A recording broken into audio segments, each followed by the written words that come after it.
Seasons lost. In Austin, I stalled, paused. My eyes crawled to a table. Paralyzed by pairwise dice, then attend to this heaven slice of an angel wrapped in skin. Throw dice and woes of life. Love deprived, looking to revive. What's the meaning of life? One subjective paradise. Crystal chandeliers, motives reflected. Often mirrors appear clear, grinning from ear to ear. Craving and raving the grain, rekindle the flame. Closer she draws near. Stay there, remove your underwear, shove it somewhere over there. In paradise, we know our purpose. In paradise, we know what our worth is. In paradise, we manifest dreams. In paradise, truth is what you conceive. Boom, yes it is. The truth is what you can see. Hello everybody and welcome to this edition of the Unpopular Hour. Of course, I'm your host, Matt Clark. And you know what today is? Today is Tuesday, which means we are back at one of our favorite places, Georgia's Happy Hog, and doing our thing and enjoying live. Where's my thing at? I have to go do this. I'm sorry, I'm trying to get on my YouTube, get my YouTube all set up. I forgot that, now that they've changed everything, that it's different the way that favorite we places set it up now. So I'm Georgia's Happy Hog, used to the new changes that they've done on OBS and Restream. So get it all squared away. But anyway, today, of course, we're at one of our favorite places. Like I said, Georgia's Happy Hog. If you've not been here, you need to come by. Located at 712 Culbertson Drive, just east of Lincoln, just across from the Harn Homestead, south of the state capitol, north of the OU Medical Center. You cannot miss it. Great place if you've not been here. I usually come on Tuesdays or Fridays because that's when they have mac and cheese. And you guys know, if y'all have been listening to the show, how much I love mac and cheese. And they have mac and cheese on Tuesdays and Fridays. So come by and join it. They're closed Sundays and Mondays, open Tuesday through Tuesday through Friday from 11 to 7, Saturdays from 11 to 5. And for catering and events, you can contact them at 405-525-8111. And of course, we are here courtesy of, or sponsored by, I should say, YNB, the family owned and operated since 1912. They are the bank that makes things happen. They're an equal housing lender and a member of the FDIC. And of course, they're the proud sponsor for us to come out and support women, minority, and black-owned businesses. And we have a couple other businesses we're going to start going to and promoting them as well in the upcoming year. Starting next month, actually, or probably the end of this month, starting next month for sure. We're going to come in and start supporting some different businesses, including George's, but we will be coming to some other businesses as well. You can pre-qualify online at www.ynbok.com. That's www.ynbok.com. Or you can go into one of their 5 locations, the main bank at 401 Elm, 66 steps from historic downtown Yukon, Oklahoma. YB East, which is off the Parkway and 66 at 39th Expressway. YB Mustang, 218 North Mustang Road. YB Parkway, which is off Garth Brooks and I-40, just south of I-40, right there on Garth Brooks, cannot miss it. And, of course, YB Peoples located on 23rd and Bethany between Rockwell and McCarthy. You can't miss it. So, anyway, the Thunder have I don't know if it's necessarily a big game tonight, but, you don't want to go on these losing streaks where you're losing. Okay, you want to go. You don't want to lose more than 2 in a row. And I think last year we lost 2 in a row. I don't think we lost 2 in a row to the playoffs, or maybe 3 in a row. I think we lost to the playoffs, and so it's kind of weird this year because of all the injuries, and we didn't really have them last year. We had them more of a key point, I thought, last year, especially because of SJ not winning the MVP. I think if he'd have played against Philly, if he'd have played against Boston, and he'd have played against Indiana in that stretch, I think we would have won it. But instead, he did not, and it was a good thing that Thunder was looking forward to these flies are just killing me over here. These people leave, when they come in here, they just hold the door open, and of course these flies just know that, I guess they know inherently that this is a barbecue place. They can just smell, as soon as you open the door, you can smell it, and these flies just come flying through the door. And of course, I've got my to-go food over here, and so they are like, let me get some of Matt's food. No, you can't have none of my food. If I had a fly swatter, I'd bust your I ain't gonna say I can't curse like that. But anyway, in NBA news, and I'm not gonna talk about the Cowboys game last night, Cowboys and Texans, because that was just an embarrassment. Okay. Uh, Jerry's talking about all this offseason, we're all in, we're all in, we're all in. But you didn't sign Dak. You didn't want to sign Derrick Henry. You knew you needed a running back. And Derrick Henry's out there. And you said, oh, well, we couldn't afford him. Well, if you'd have re-signed Dak when you were supposed to, you could have afforded Derrick Henry. But you waited until the end and you signed Dak. And my thing with Dak is he is oh, he's got a losing record, not oh, he's got a losing record against winning teams. He's only won, two playoff games since he's been there. He's an aging quarterback. He's missed, 26 or 28 games in the last 3 years or whatever, something stupid like that, something crazy. And I do like Dak. But my thing is this, how you can justify paying that man $65 million, or $62 million, whatever it is, I don't understand it. But that just tells me what Jerry's at in his 78 years, 70, however old he is. That just tells me what he is. And he in the Cowboys organization. But now they're the richest sports franchise there is. What are they worth? $11 billion, but they could probably get $13 or $14 billion if they wanted it for the Cowboys. If it came down to them wanting to sell, I mean, the list would be as long as I am tall. A team of people who would want to buy the Cowboys because of the iconic brand that Jerry built. Because what did he pay? $300 million or something like that. Wait, no, he paid more. Yeah, I think it was 300 something million, 400 million, whatever he paid for the Cowboys. And so you can say that what he's built is unbelievable. But where they're at now, they haven't won anything, and really they've been significant. Okay, let's not say they haven't, because Tony Romo, they still, to me to this day, Dez Bryant, that was a catch against the Packers. You win that game, you possibly go on. They've had several teams that they lost to the Packers. They lost to Aaron Rodgers on the last second thing that they should have won. So there's games that they should have won in the playoffs, but they have not been able to win. Now, did Jerry win a championship? Technically, he did, but let's face it, those were Jimmy's players. Now, Jerry was in charge of the organization, but Jerry was in charge of the marketing and getting the brand out there and doing all that. Jimmy was in charge of the football. Get me this, get me that. So, and then once Jerry wanted the credit and Jimmy wanted both their egos got in the way. And I believe the Cowboys would have won 3 championships in a row, if not 4, because they won 3 out of 4. In the year that they lost, our boy Coach Switzer was the coach, and they got beat by the 49ers.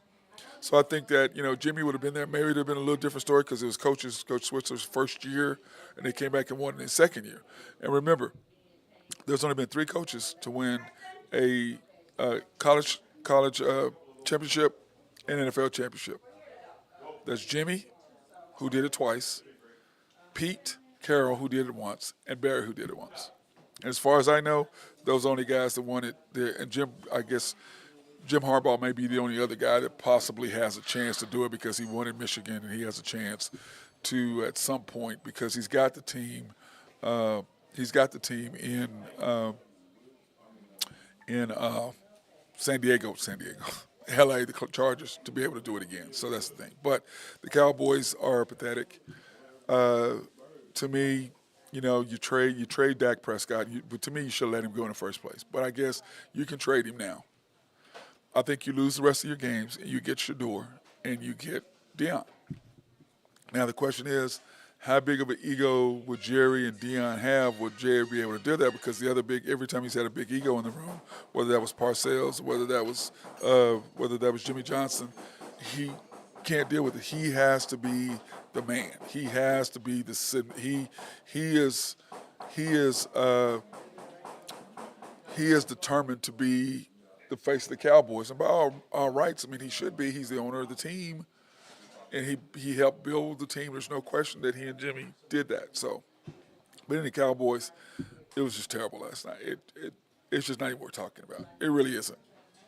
I just think go ahead and lose, get over it, get Shador, and move on. That's kind of how I look at it. I mean, I'm sorry, that's how I look at it. And too bad the Travers can't be there too. That would be great, but of course, what they're going to say, oh, well, we already have Dak Prescott. Dak Prescott needs to go. Send him to somewhere else who can take that contract and move on. Send him to Jacksonville or whatever. Try to send him where he wants to go or some team that actually wants him. That's the key. That's kind of how I look at it. But all that money he's paid him, it's just, that's been a screw up for the last 10 years with Dak Prescott. It's just crazy. You should have paid him with Jared Goff when Jared Goff got paid. Should have paid him way back then at Carson Wentz. You'd have paid less, but you waited. And then when you had to pay him this last time, you had a no-trade contract. You had to give him a large amount of money. And then this time you got to give him more. For a man who is management, who is skilled at business the way he is in oil business and other things, and then to just totally screw this up, it's just amazing to me. It really, truly is. But that being said, in some NBA news, we do have NBA news, and in some NBA news, it's crazy. And I thought when I saw this today, I'm like, wait, what? Sixers guard Tyrese Maxey calls out Center Joel Embiid for being late to everything. Now, this is your point guard, and being late to everything, and the Sixers now have 2-11 there is because they are 2-11 as of right now. When they got Paul George, they were supposed to be a contender, but of course PG was hurt, Embiid's been hurt, and I feel sorry for Paul George because he went from Indiana, who they were killing, to rebuild, to come to Oklahoma City to play with Russell. That was a mess. Then he turns around and he goes to the Clippers. That was a mess. And then now he's at the Sixers. That's a mess. I feel sorry for him because, ever since he's pretty much left Indiana, it's been an absolute mess.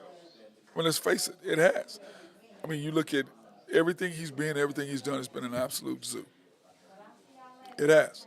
Oklahoma City with Russell, that didn't work. Oklahoma City gets still getting from that trade. First of all, we got SGA. Then you got Josh Giddey. Then you got J-Dub. Then you got, I think Chet was because of us, but you got J-Dub out of that draft. I think then you end up getting, I don't know if did we get Kaysen out of that draft, out of them too? I know we have another one coming out of that draft. But anyway, I know that that's the gift that keeps giving. And I know that if they keep losing this year, then we have their draft unprotected this year. So I'm excited about that. But anyway, I just think that I feel sorry for Paul George because I like Paul George. I think he's one of the best two-way players in the league.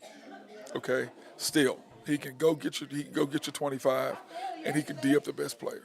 So I really like PG. I've always liked PG. I liked him when he was here. I just didn't like him with Russell, and I just didn't think that he was going to be what we needed to get us over the hump because I didn't believe in Russell. And I just don't know how the Thunder, looking at Russell, I still to this day don't understand how you picked him over Kevin Durant. To this day, I still don't understand it. I just don't. I don't see it. I don't get it. And everything I said about Russell has been true up to this point and will continue to be true. And it's just unfortunate. It really is. But in NBA games today, man, I'm so hungry right now, smelling all this barbecue back here. I'm like, they've got these wings and stuff too. I'm just like, oh my God, I need to hurry up, get this done so I can go get me some food because I'm starving. I really am, and I shouldn't say that, but I'm smelling this food. I'm hungry right now. I want me some mac and cheese, and I want me some rib ends, and I want me some greens. That's what I want. That's what I want, and I'm going to get it as soon as I get off the air. I promise you, as soon as I get off the air, I'm going to get that. Now, in NBA games today, let's go ahead and talk about the Thunder first, don't you think? Yeah, let's talk about the Thunder game first. Let me get up to the Thunder game because that's the NBA games today.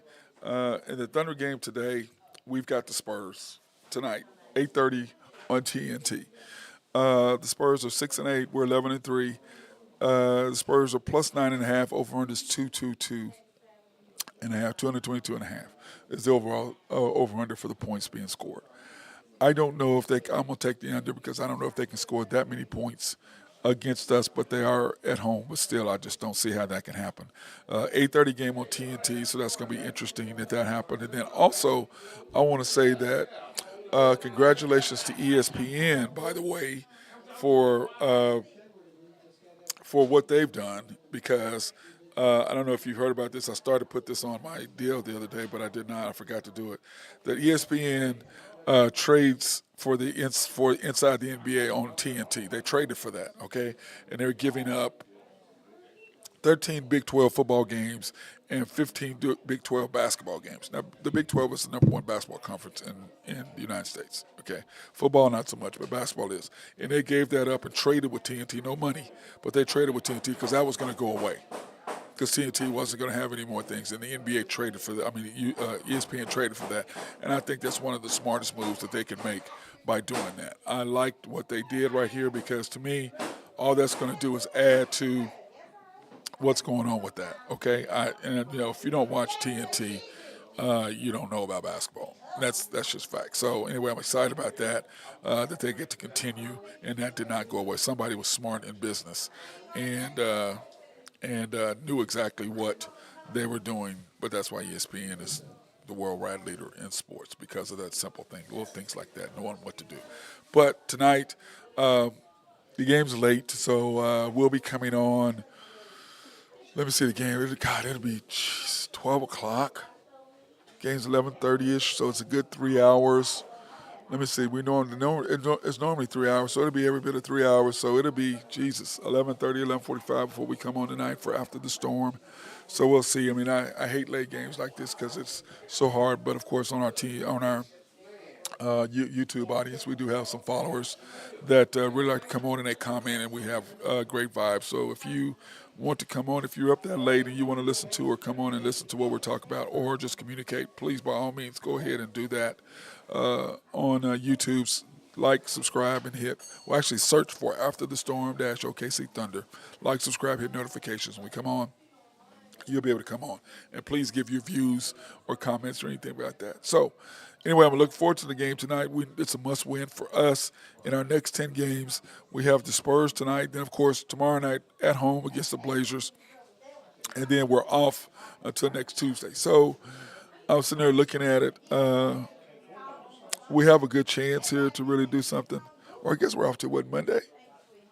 Yeah, I guess that's Monday. 25th is Monday, isn't it? Let me see, when is the 25th?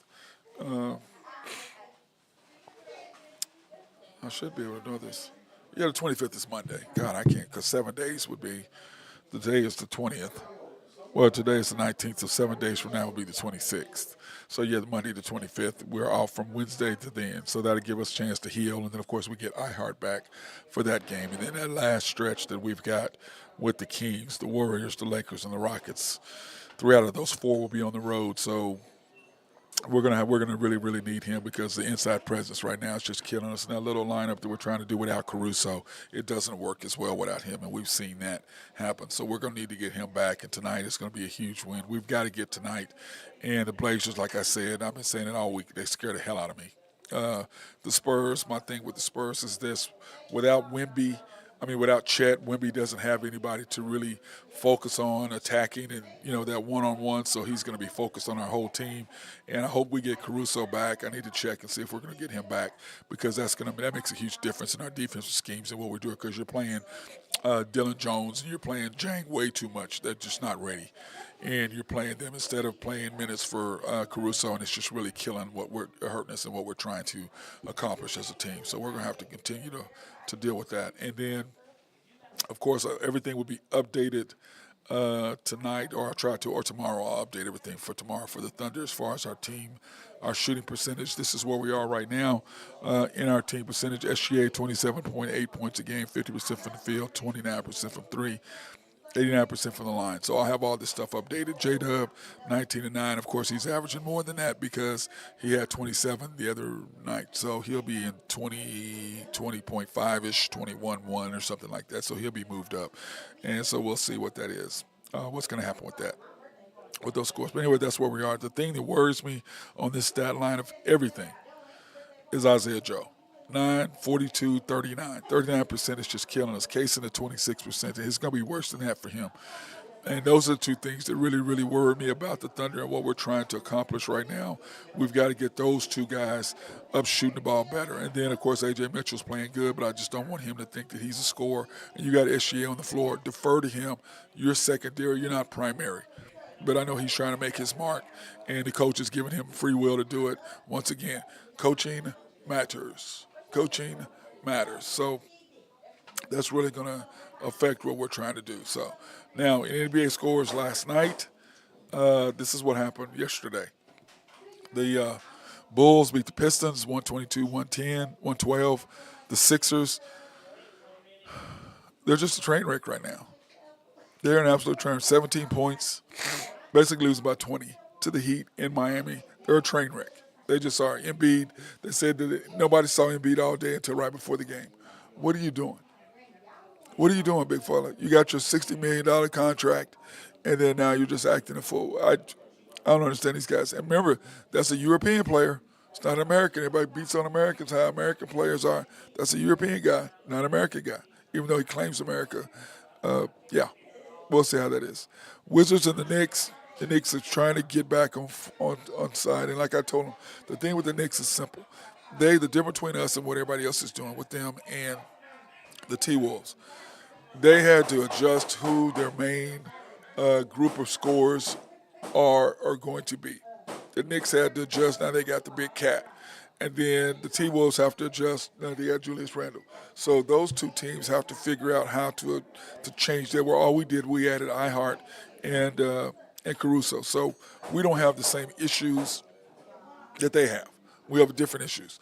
All we did was added pieces defensively and rebounding. That's really all we added. We didn't add anything to our nucleus as far as our main scoring threats or scoring people. We did not do anything with that, and the Knicks did. So they're struggling. So are the T-Wolves. It's going to take them a while, probably mid-season or to at least the All-Star break to kind of figure out where they are and what they're doing. Raptors 130, Pacers 119. The Pacers, I don't know what is going on with them. They just haven't pulled it together for whatever reason. They've got to fix what they're doing there in Indianapolis or Indiana, however you want to call it. Rockets and the Bucks. The Bucks got away with 101 to 100. They needed that. And once again, they're trying to figure out they're just so old. All you got is Dame and Giannis. That's it. You don't have anything else. Middleton's old. Lopez is big and old. I mean, and that's the thing is, age is undefeated, and you get a small window to make things happen. Now, what the Rockets did, what the Warriors have done, they kept their main guy, which is Steph. They kept their main defensive guy, which is Draymond. Even though, I'm sorry, for them to let him get away with what he gets away with, he could have hurt Zach Edey last night or the other night. He could have hurt him, and the NBA does nothing. Dude, you need to suspend him. He says, I went to counseling and I've changed. No, you haven't. He is who he is because they let him get away with it. Because, we don't want to hurt the Warriors. Why? Because they want to see Steph Curry, and he knows it, and he takes full advantage of that, and that just sucks. Magic and the Suns. The Magic, dude, they're playing really well without Banchero. I like what these guys are doing right now. They figured it out because I can promise you, without SGA, we would not be winning that many games without him, and we've seen that. We have a losing record without SGA in the lineup. Kings and the Hawks. Hawks taking care of business 109, 108 in Sacramento. Trey's boys taking care of business over there. You got to love that. And I'm a big, huge Trae Young fan, so I like Trey a lot. I was skeptical at first, but I like Trey. I don't know if he could be able to survive because he's being small, but because he doesn't get hit as much. And he's really good at shooting his threes and taking his opportunities to get to the basket and shoot his floaters and teardrops. So he's adapted really, really, really well. Clippers and the Warriors. Clippers handed the Warriors a loss. And I don't know if the Warriors were really ready for that, but the Clippers, big win last night. But it just goes to show you against the West. When you're on the road, getting a W on a team's home court is huge. It's huge. Just like the Warriors coming to Oklahoma and beating us there, we get to go and play them there in Golden State. But, the tiebreaker is 2 out of 3. You're already giving up home court advantage. You've got to go get one there and tie it up. You got to win. So you got to win the next 2 when you play the Warriors. You can't allow them to get off. You got to play good lineups. You got to do what you got to do. You can't, just drives me nuts that you didn't help your coach. But clearly he's doing what the management wants. So instead of me beating up the coach so much, I'm going to say the Oklahoma City management and him doing what they want as far as building players up and having a team concept, which is cool. I'm cool with the team. But our team is SGA and everybody else. And the way that I see our team and the way that I see us playing, it's really simple. And when you watch us play, you can tell this is how we go. This is what we do. As he goes and he's scoring 3 or 4 times in a row, you can just see our team galvanize and our team grow up because the rest of the team doesn't have to feel pressure to make a play because Big Boy's rolling. And then they know all the pressure then goes on him or goes towards him, which allows them to be free. Now, I will say this: what Dallas did the other night by taking the ball out of his hands and making him hit somebody. You pass the ball to Dylan Jones, coach. You're trying to get Dylan Jones to make a play. That's your strategy against the Mavericks. You're passing the ball to Dylan Jones. Now, remember 2 years ago when the people would try that, what we do, we pass it to Josh, and then Josh would take it. So all of a sudden now you're 4-on-3. And Josh always made the right decisions. Those teams very rarely double team us. Then all of a sudden last year you try to put J-Dub in that situation. J-Dub's not Josh when you didn't have Josh on the floor. Because Josh always made the right decision, whether that was a pass, and once he starts scoring, it made it simple. So what they do is when you have Dylan Jones, but once again, if you got Caruso right there, that might make a difference. But to me, I'm not going to send the double team. I'm going to be there as a coach. Okay, I see what you're doing. I don't want Dylan Jones' man going to double team SGA. If that's it, if they're in a zone and they're going to double team him and take the ball out the hands, I'm going to send somebody else who can finish, who can make the right decision in the middle. Now, that would be A.J. Mitchell, not Dylan Jones. So the coaching staff did not make any adjustments when it came to that. Okay? You got to make adjustments. You got to understand this is what they're doing. Hey, we need to do this. Send this guy over there. But they didn't do that because, once again, flow of the game, lineups, minutes management, those are his weaknesses. Weaknesses. And they're going to continue to be his weaknesses because we don't see the difference and we're not going to. And that's facts. Let's take this opportunity to thank our sponsors. I want to thank SRB if you have needs for engineering, surveying, or planning. So if you have a complex that you're building, hey, hit these guys up. They can lay it out for you and make sure everything works. And also if you have a water treatment plant in your city or county, hit these guys up. They'll make sure that everything runs smoothly. And like we've always said, who the hell doesn't like clean drinking water? Collaborative Logic, if you have needs for computers, a software to make your office run smoother, hit these guys up. They will take very, very, very good care of you. And also, if you have needs for a website to be built, they can do that for you as well. And then, of course, Oak Grove Trucking and my guy, hit our guys up. If you need dirt, rock, or sand to be moved, hit those guys up. They'll be more than willing to take care of you and make sure everything works properly for you. And, of course, YNB, family owned and operated since 1912. They are the bank that makes things happen. They're an equal housing lender, and they're a member of the FDIC. Proud sponsor for us to go out and support women, minority, and black-owned businesses in the Oklahoma City area. And we are here at Georgia's Happy Hog today because of them, which we'll share that in just a minute. But I want to thank YNB for sponsoring us to be here. You can pre-qualify online at www.ynbok.com. That's www.ynbok.com. Or you can go into any of their 5 locations. The main bank at 401 Elm, 66 steps from historic downtown Yukon, Oklahoma. YNB East, which is off the Parkway and US 66 or 39th Expressway. YB Mustang, 218 North Mustang Road. YB Parkway, which is on Garth Brooks and I-40, just south of I-40, right there on Garth Brooks, right in front of the hospital. You cannot miss it. And then YB Peoples, located in Bethany on 23rd Street between Rockwell and MacArthur. And then, of course, my guy, Jonathan Beakey Triplet at Elm Grove Clothing. If you got needs for a suit or a jacket or overcoat, it's starting to get cold, so look for overcoats. Hit my boy up. He'll take care of you. Jonathan Beakey Triplet. You don't need to spend $3,000, $4,000, $5,000 for a suit when you can spend $800 to $1,000. Same materials. Looks great. He'll take care of you. He'll come out and measure you wherever you are at your business or home, whatever, or meet you and get you all laid out. Jonathan Beakey Triplet, 405-332-8787. So, when I look at the NBA and I look at the standings, and I did not up to state the standings from last night, so I'm not going to mess with that tonight. We'll have those on After the Storm. And then tomorrow we'll have the updated standings from tonight's games for tomorrow. And then we'll also have the Thunder season stats and their up-to-date stats as far as the shooting percentages. And all that. We'll have all of that tomorrow on the Unpopular Hour, but we'll have all that laid out for you, and then we'll also have it for on After the Storm, which tomorrow night. Remember, we have back-to-back games. We have a home game against the Blazers tomorrow night. We'll be discussing that tomorrow on the Unpopular Hour for tomorrow night. But tonight we'll be discussing on After the Storm. We'll put together everything we possibly can with the shooting percentages and all that for tomorrow. Okay, tomorrow's show. Tonight I will update everything. I'll update on After the Storm. We'll have all of our updates up till now, up to the game tonight. So that shooting percentage, that's what we are ranked defensively in the NBA, all of our stats in the NBA team stats, where we are 1, 2, 3, 4, 5, where did we drop to or rose to.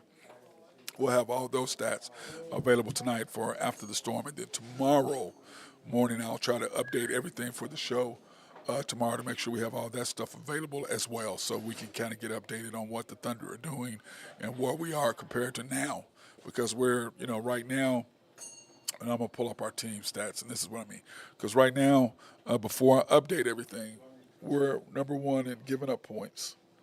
And that's going to change because we've given up 2 games where we get 127, 130 points. So that's going to change. We still should be number one. Field goal percentage, we'll see where that's at. 3-point percentage, we'll see where all that stuff is. And then turnovers, I think we still should be right there because we've been turning the teams over. Still doing that. Offensive rebounds, we'll see where we are. But like I said, when iHeart gets back, all of that will change. What we're giving up and what we're doing. So all that will change. And then, of course, where we're at in the fourth quarter when it matters. We were ranked third in far as opponents and how much they were scoring. So we're going to see all the key points on where we are and all of that, okay?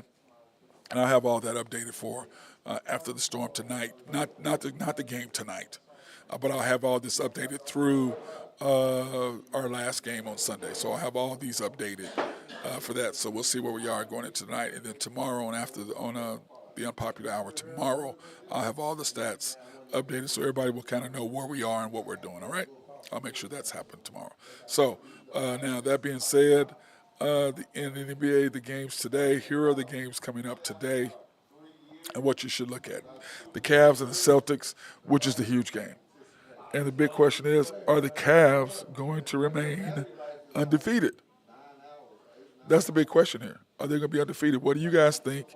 What is your comments or what is your thought process? I think the Cavs are going to Boston.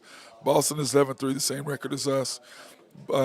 The Cavs are 15-0, and of course they're playing the teams in the East and just beating the crap out of those teams because they're terrible. But anyway, the Celtics are 5.5-point favorite. The over/under is 233.5, and I think that the Celtics will take care of business. That's just me. But I don't know if that's me wanting them to take care of business so bad or me believing that the Celtics will take care of business. Kind of one or the other. I don't know exactly how that's going to work, but I think the Celtics will handle their business in that particular instance. 5.5-point favorites, 233.5 is the over/under. Nets and the Hornets at the Nets. Oh, by the way, that's the first game on TNT tonight. Is that game, the Cavs and Celtics. So that's the game previous to our game because we have the late game at 8:30 on TNT, which is 2 great games. Would have been 2 great games if Chet was hurt. This game would be a lot better tonight if we had Chet, if we had Caruso, if we had iHeart, if we were a full team. I think we're, 13-1, 14-0. We could be 14-0, 13-1. But the reason why we're losing is because the coach's decisions and the things that he's making. And you guys can once again get mad at me all you want to, but the facts are the facts. Hornets and Nets. The Nets are 2.5-point favorites.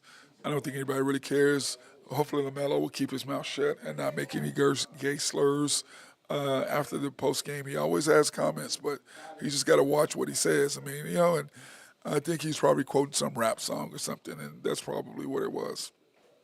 Nuggets and Grizzlies. I tell you what, the Grizzlies are the favorites tonight at home in Memphis. Nuggets 75, Grizzlies 8-6. They're both knocking each other's brains out, and it's going to be interesting to see what's going to happen with that. And if I had to give my guess, I'll probably flipping over between that game because that'll be the Celtics and the Cavs. That's an hour start, so that game would be right around halftime or right middle second quarter.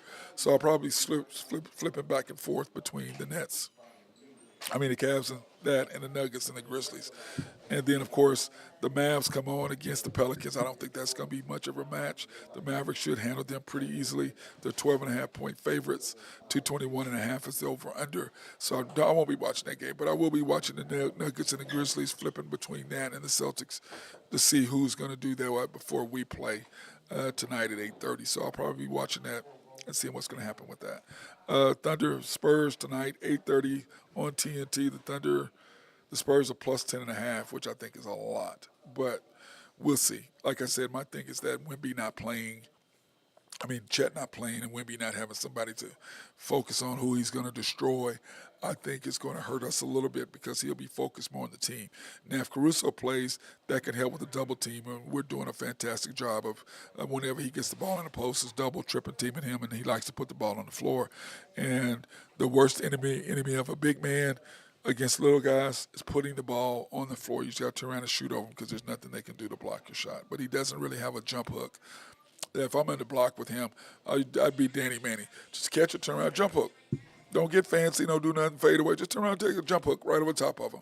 And a jump hook is turned in a one-hand little push shot. That's what you want to call it. Call it a jump hook, but that's what they do just to get over the defender. I mean, I would do that every time because nobody can do anything block. Nobody can block that. Not you being a 7-4. Not happening.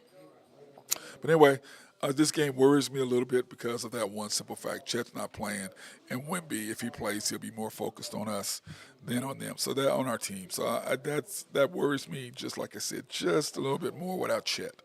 And then, of course, the Suns and the Lakers, the late game, 9:30 game. Suns 3-10, Lakers 9-4. Lakers got to continue their winning ways. The Suns need to come out. I think the Suns are better than that. They're not 3-10. That is. I did not update that. That is not correct. The Suns. I know that is not right. I'm sorry, guys. That's. I was in a hurry trying to get this done, and so that had a lot to do with it. And I probably should have. Let me see. NBA.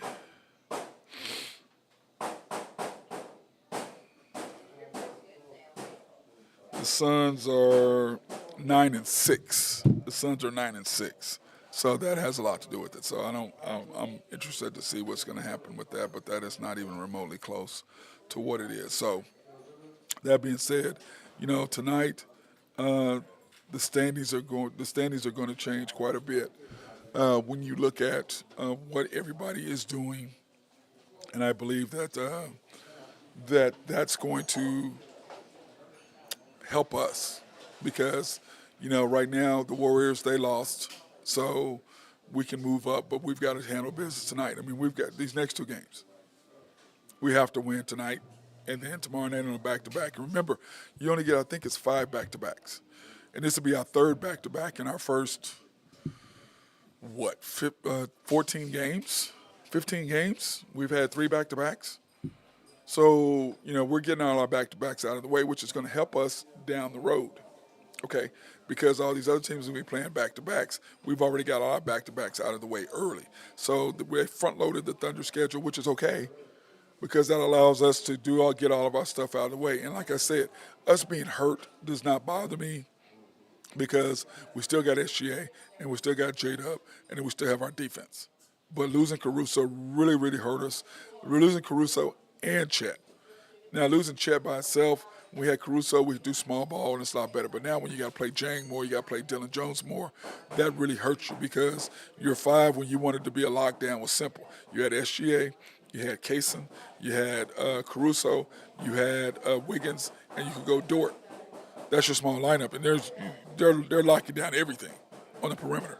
You're not getting anything. They're triple teaming, and everybody's getting their hands on the balls. And remember, Caruso and Kaysen are in the top 5 as far as getting their hands on deflections in the NBA.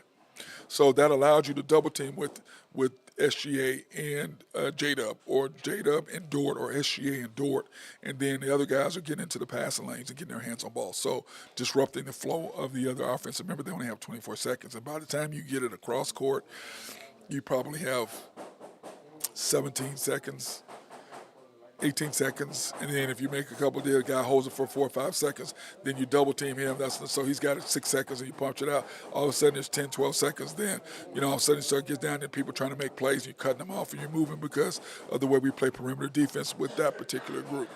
So then it helps us quite a bit. But losing Caruso, if he can get back tonight, I think that would help us get back on track. I feel much better if he's playing. Then I predict us we'll get a W. I think our chances of winning are far greater with him being able to come back and play than it is with Dylan Jones and playing, Jang. Because like I said, I was talking the other night when I was doing the lineups, I was like, I don't like this lineup at all. And when he put that lineup, we had a 1-point lead. When that lineup came in the game, we never led the rest of the game against the Mavs. Never led the rest of the game. Okay? Lineups matter. I'm trying to tell you people, trying to help you guys out. Lineups matter. And if you don't have the right lineups in the games, it matters. Lineups matter. And you have to have the right lineups. You have to understand flow of the game. And you got to get rid of the stupid minutes management stuff. Now, I don't mind the minutes management stuff later when you got your full team because, hey, let's manage the minutes, forget everybody's the minutes. But for you to make sure that J-Dub plays either more minutes than SGA or he plays just under what SGA plays is idiotic. But they're trying to, people get mad at me, oh, you're a conspiracy. What the conspiracy for what? Here's what they're doing. You explain, since you're my conspiracy, explain to me why they're doing it. Not some BS. Don't come up with some nonsense. I'm giving you facts, what I believe. You call me and you come on the show or whatever or comment on YouTube. Explain to me what's your process. Explain to me what you're thinking. Okay? And I ran into Jim Traber and his lovely wife last night at dinner. And Jim and I were talking about it. And he beats the Thunder. I say, hey, man, you can't beat the Thunder. I mean, you know better than that. You get in trouble. He goes, I don't care. I'm telling the truth. And that's right, he is. He's telling the truth. And he does. And a lot of things he says, a lot of things that I say. So maybe that's what we have in common. But, he and I agree on a lot of things when it comes to that because these are facts. And he's not mad and doesn't want the Thunder to win. Who the hell don't want the Thunder to win? But for you to pee on my head and tell me it's raining, I'm not going for that. To me, you have to tell the truth. And the more fans that are knowledgeable and understand what's happening in the game are not going to let them get away with this as an organization. Call them out. Because I dare one of the Thunder, anybody, to get on my deal and talk to me and tell me I'm wrong. And if you tell me I'm wrong, I'm okay with telling me I'm wrong, but then tell me why I'm wrong. Give me a legit reason why I'm wrong. I'll wait. Tell me why what I'm saying, because I have a good friend when we were doing the fadeaway hoops this weekend. And one of my friends is good friends with one of the coaches. And he was telling me, he goes, yeah, Matt, my guy, the coach said, I said, man, he's full of shit. He knows he is. He's carrying the party line because that's his job. And I'm okay with that. That's your job. But there ain't no way in hell you can tell me that J-Dub is better than SGA. You're high. There's no way you can tell me he should be playing and putting the ball in his hands at the end of games when this guy shot 61%, led the NBA in clutch points, clutch baskets last year, and you put the ball in someone else's hands, and then you tell me he's a good coach. Now, you as a person, you as a basketball player, you as an individual, if you've got a guy who is the best at what he does in the clutch, you're going to take the ball out of his hands and put it in somebody else's hands. When you got the number one guy in the league, you're going to take the ball out of his hands. Explain to me why. I'll wait. Oh, no response, because you don't have one. That's like you being in business having your best salesman. And you have a big client. And he closes all the big deals. But instead, you're going to take your number 2 or 3 guy and try to get him to close the deal for you. It's the exact same thing. But you guys are okay with it. Oh, because I don't know what they're doing. Really? What they're doing is they're trying to build him up for the future. Instead of putting the ball in SGA's hands, letting him do what he does, and then when he kicks it to J-Dub, he's relaxed. He doesn't have any pressure. Because when he has pressure on him, how many times, what is his percentage? Not very high. Now, oh, but we got to get him experience. Okay. So you're willing to lose quarters? You're willing to lose possessions? Oh, he's got to learn sometime. Okay. So you're willing to lose games for that. Instead of putting the ball in SJ's hands, give it to him, and then let him make a move or whatever in space, in space to make a play not under pressure. Because then all of a sudden he's not a creator. And we talked about this. I was trying to explain this to one of my parents yesterday. We were talking about James Harden, and I said this on the show yesterday. To me, there are shooters who is Ray Allen. There are scorers who are shooters, which is James Harden. Okay? And there's shooters who are scorers, which is Steph Curry. Steph Curry is a shooter. Excuse me, that's a scorer. You don't, when you say greatest shooters of all time, do you really mention James Harden? He is, but you don't, because you think of him as a slasher scorer. You don't really think of him as a shooter, but for him to be second all time and three-point shots made, that's a shooter. But you don't think of him that way. You think of him more of a scorer. Whereas Steph, you think of as the greatest shooter of all time who can also score. And so I think that's when I look at J-Dub, I think J-Dub is a scorer. Well, SJ is a scorer who's trying to be a shooter. Now, mid-range, I'm not talking about mid-range because he's ridiculous. That's a scorer. Scorers are mid-range and in, okay? Score shooters are three-point and out. And SJ is getting better at it, but he's still it's still frustrating to me to watch him because he's trying to get there, but it started costing us. And so what he said is, screw that. I'm going to start scoring more and get my average back up because it's hurting us, me taking 7, 8 threes in a game. I need to take 3 or 4. That's my range. That's my game. But he needs, like I said, once he starts making threes, he's going to be unstoppable. And that, to me, is his next step, is to be able to turn that into a three-point shooting contest or become a three-point shooter. And I think as a shooter, that's what he's trying to do. Now, remember, he's a straight-up scorer right now. But I think he's trying to become a shooter to where he can hit the three, and then once you come out on him, ain't nobody guarding him one-on-one. And we all know that. That ain't happening. He's going to take you off the bounce. Off the dribble. He's going to take you there, so there's nothing you can do about that. So, but anyway, tonight, I'm looking forward to what the Thunder, this game, like I said, it worries me because of the simple fact that Wemby, if he plays, he doesn't have Chet to focus on. And now Chet can focus on him, but we got these other guys that Wemby's focused on giving Chet his business. Separating those two from the unicorn big guys, which we know that there's one unicorn, and that would be him. Chet is just an excellent player, but he's not a unicorn when it comes to what unicorns are. But Chet's a fantastic player. And once again, Nathan Taylor, I'm wrong. I was wrong about Chet. Randy Wright, the commander, I was wrong about Chet. Okay? God, that was painful to say. Painful. So, but anyway, I want to take this opportunity. I'm looking forward to the game tonight. I'm excited about it.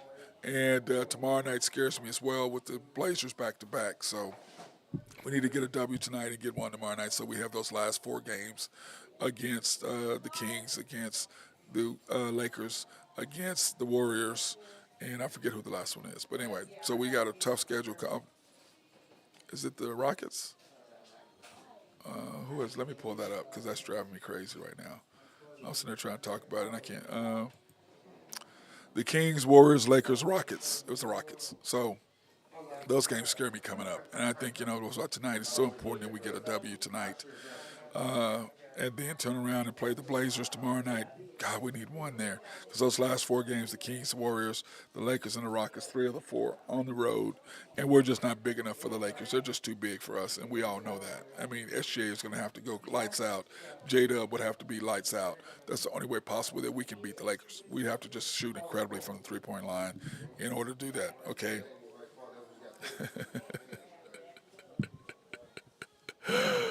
The commander, Randy Wright, had to send me a note. You were wrong. Okay, I just said that. Why are you bringing that up? I just said I was wrong. I admitted it. Okay? I don't need you had to throw it out there, didn't you? You just can't resist. See, that's what happens when you get your roommate, one of your best friends in college, is your college roommate, and then he just carte blanche, talk trash to you. That's what he does. Carte blanche, that's what he does. Mr. YNB himself, Randy Wright, the commander. But anyway, tonight's going to be interesting. And tomorrow night, I'll see you tomorrow night, Randy, by the way, at the game. But Jennifer's not coming, so it's just going to be me. She's got to work hard. So she's got a long, full day tomorrow. It's her crazy, crazy day, so she's not going to come to the game with me tomorrow night. So I'll see you and Kimberly tomorrow night at the game. So, but that being said, hey, everybody else have a fantastic day. Enjoy this. And, hey, come by George's. Come by here. Get some food. Some rib ends. And if I was coming to the bank, Carolyn and Randy, I would bring y'all rib ends. I would, but I'm not coming until, I think it's Black Friday. I think this is what Nathan said. So that's not this Friday, but the following Friday. Black